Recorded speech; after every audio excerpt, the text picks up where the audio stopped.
Je commence par présenter mes respects aux membres du jury et à mon contradicteur. Je cite, « Juger, c'est de toute évidence ne pas comprendre, puisque si l'on comprenait, on ne pourrait pas juger. » Fin de citation. André Malraux. Comme vous pouvez le constater, même un cocaïnomane a un avis sur la question. Pour répondre au problème qui nous est posé, choisissons le contexte de la justice. Définissons les termes en fonction de cela. D'après le trésor de la langue française, juger, c'est rendre la justice, dire le droit, prendre en qualité de juge. Comprendre, c'est appréhender quelqu'un, non pas quelque chose, dans la vérité de sa nature profonde. Formulons notre problématique. Peut-on rendre la justice vis-à-vis d'un homme accusé sans l'appréhender dans la vérité de sa nature profonde? Dans un premier temps, nous verrons le concept de rendre la justice vis-à-vis d'un homme accusé. Par la suite, il sera question d'affection dans le cadre d'un jugement. Rendre la justice dans la société française n'est qu'appliquer le code civil et pénal. Il s'agit de comparer un fait à des normes de vie en société. Donc, ces dernières, appelées lois, qui doivent être respectées, sont réfléchies dans le cadre de décisions collégiales et présentées dans le code civil et pénal. Si un fait est hors norme, il est donc condamnable. Ce mécanisme tente de faire en sorte que la vie en société soit supportable. En d'autres termes, pour qu'un ordre dans la société soit établi.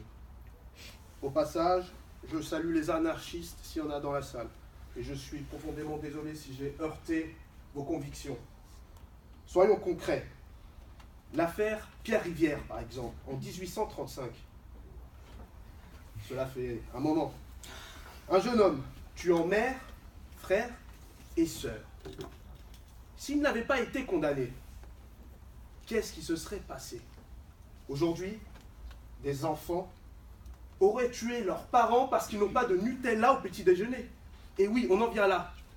Donc, si un fait pareil n'est pas jugé hors norme, c'est qu'il est dans la norme, donc que c'est un comportement normal.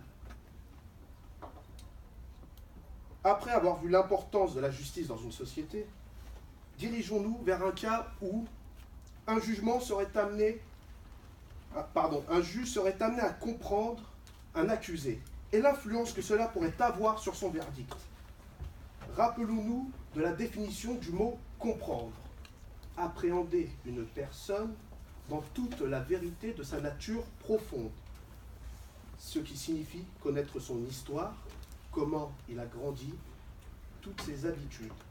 En somme, avoir assez d'informations pour l'intégrer à notre nature. Par conséquent, pouvoir se mettre à sa place et reproduire mentalement toutes les expériences de vie qui déterminent cette personne. À l'issue de cela, le danger sera d'adopter une position affectueuse face à cette personne, de trouver des raisons aux actes hors normes qu'il a commis. Connaissez-vous l'histoire du petit Sylvain? Une question? Évidemment. Quel petit Sylvain? Le petit Sylvain.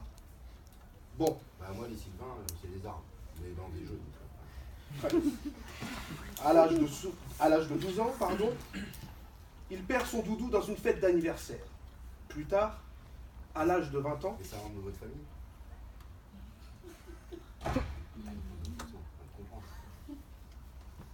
Sylvain, c'est quelqu'un que j'ai connu. D'accord.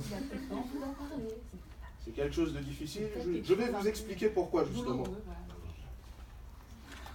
Plus tard, à 20 ans, il est interpellé pour vol de doudou en série. Eh oui, un juge qui comprend Sylvain pourrait dire « Ah, s'il n'avait pas perdu son doudou à l'âge de 12 ans !» Et le risque serait que le juge soit affectueux envers lui et que cela altère son jugement, que cela influence son jugement. En d'autres termes, qu'il la quitte. Bon, un autre cas beaucoup plus sérieux, l'affaire Salah Abdeslam. Imaginons que le juge d'instruction appréhende le présumé coupable dans sa vraie nature profonde. et que ce juge se prenne d'affection pour M. Abdeslam. Puis que ce juge corrompe l'enquête en cours et que l'affaire se termine en acquittement. Ne serait-ce pas là un drame plus grand pour les familles des victimes du 13 novembre? J'en viens à terminer. Peut-on rendre la justice sans appréhender un accusé dans toute la vérité de sa nature profonde? Je répondrais oui. Je dirais même que c'est nécessaire. Car dans le cas contraire, cela pourrait influencer le verdict et faire en sorte que nous perdions foi en la justice. Chers membres du jury, chers contradicteurs, merci de m'avoir écouté.